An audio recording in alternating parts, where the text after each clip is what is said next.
I got the time right here. I got the time right now.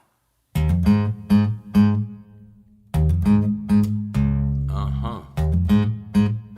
That's right. Time is all I got right here. Good evening, ladies and gentlemen, here in the internet world, Facebook, YouTube, wherever you tune in to get the real scoop. My name is Don Strong. I am here in Minneapolis, Minnesota, where I am interviewing Brother David from Brooklyn. Time, she's my friend. Brother David from Brooklyn, welcome. Yes, it's good to be on today. A couple of days ago, I read Margaret Kimberly's recent book, Prejudential, about all the presidents of the United States. I hear people always talking about, who's the good president and what president is better than the other and whatnot. And that held my curiosity when I found out about Margaret Kimberly's book. And I started reading the book one day, and I read it right through from beginning to end about all 45 presidents. And the essence of it is that what this book is telling us is that whoever's president is functioning in behalf of those people who run the country.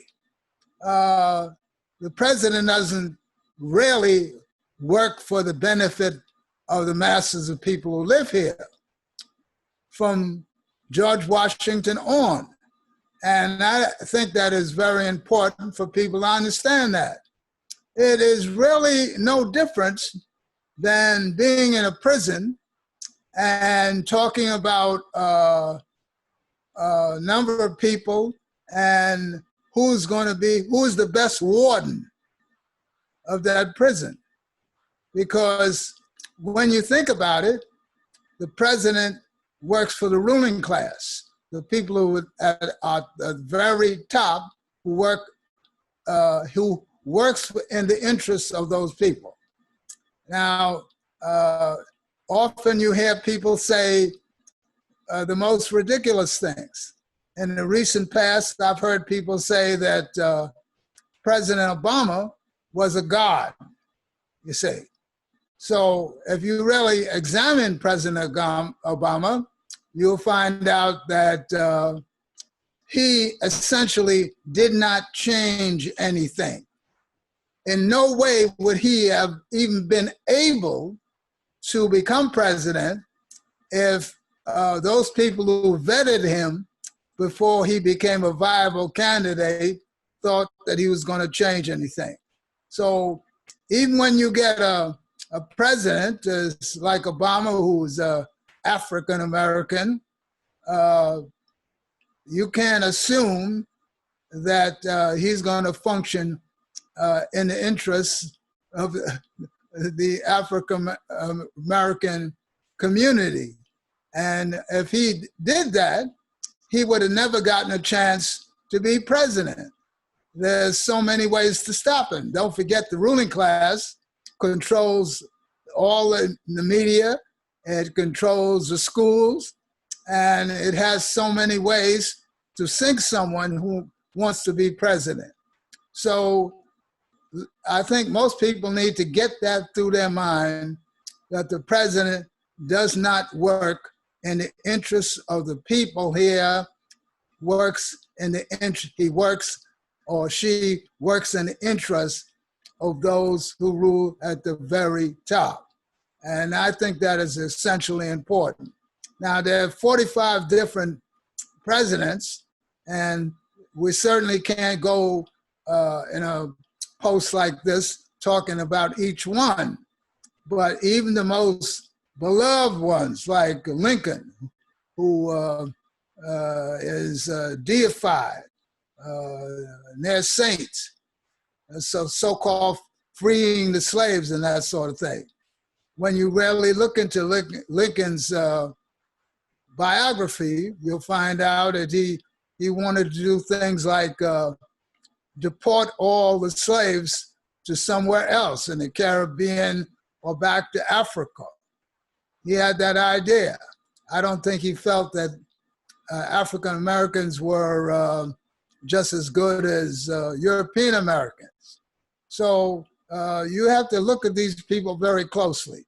Woodrow Wilson, very racist president who resegregated some of the bureaus of the United States government during his term, who was a very racist person.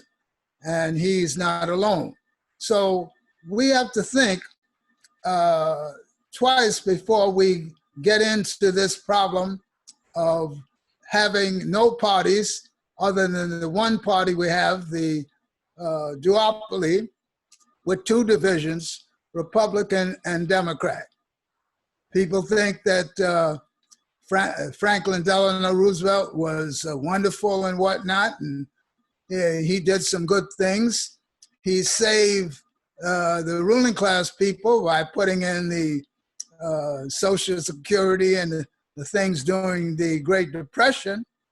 But in some ways, Black people or African Americans were left out of that because it did not include farm laborers or domestic workers.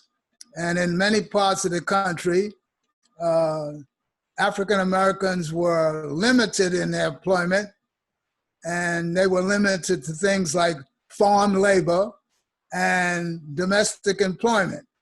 I remember working in the South during the 50s in a school where they were teaching young African American girls to be maids, you see. So the point is that every one of these presidents was certainly in harmony with those who rule, not for the benefit of the masses of people, but keeping those people happy who are in the ruling parties, or they call them parties, but they have the same goal.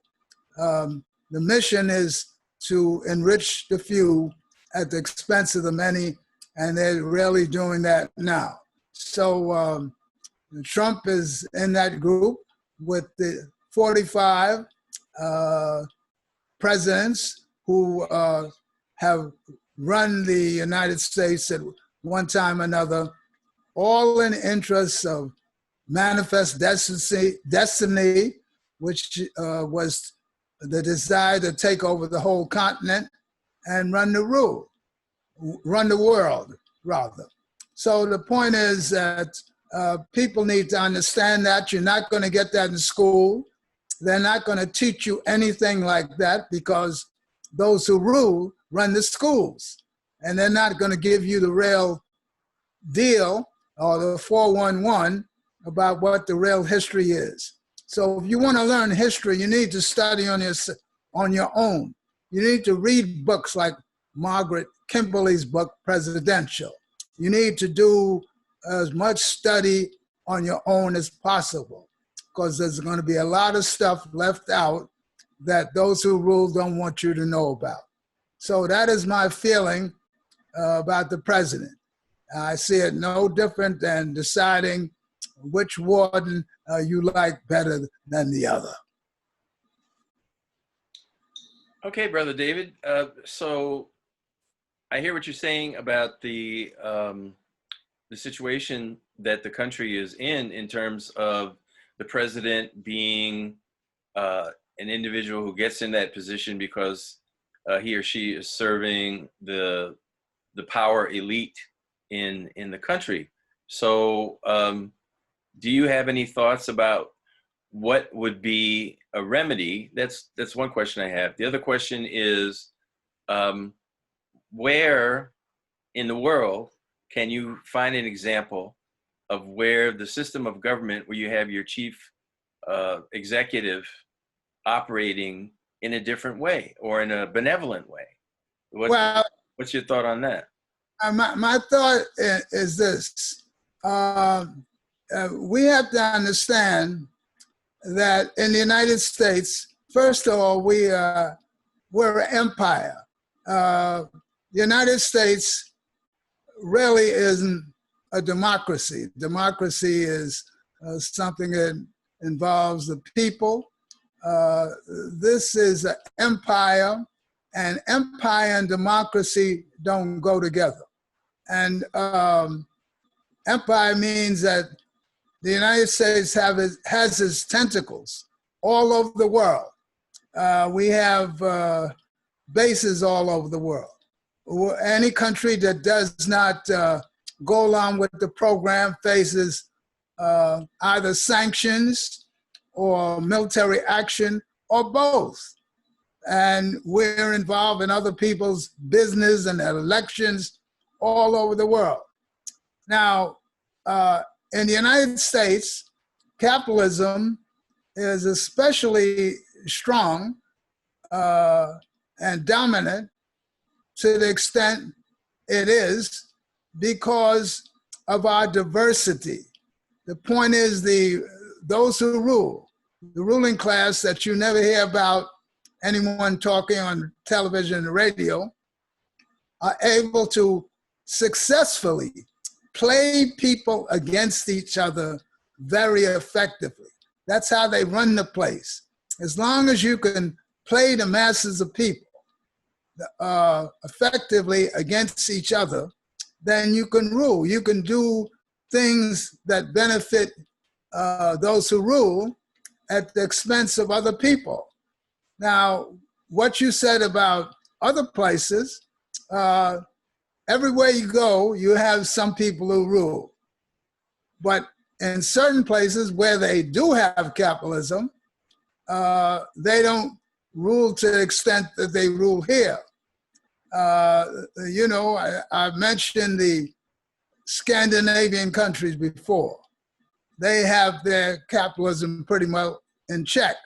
So the people have a softer, gentler, more effective social programs for themselves, and they don't face as much poverty as we face here. We're living in a country that is the richest place in the world, and half the people are poor or near poor. That's a serious problem. And the only way that happens is because the ruling class is able to play people against each other with racism especially, that's number one, and all the techniques they use to draw attention away from each other. So Trump or most of these other presidents will talk about all kinds of things that never have to do with what they're doing to enrich themselves and keep the masses of people down. So people in the United States have to learn the game, the scam that's going on about how the place is run. They have to stop just listening to what they get in these lying public schools and private schools about democracy and freedom and liberty for all, and start studying their own and look into what is really being done to them so the rich can get richer and everybody else gets poorer. And you see for yourself when you look at the fact that you got just about 2 or 3 people who have as much money and wealth as the bottom half of the population. Wow. Brother David, thank you for the 411 and the illumination as always. And we wish you well until our next episode. Thank you. I got the secret here in my shirt pocket. You can have the time you're needed. You can just float with me. Ride it up, baby, ride it, baby. Ride it up like the sea.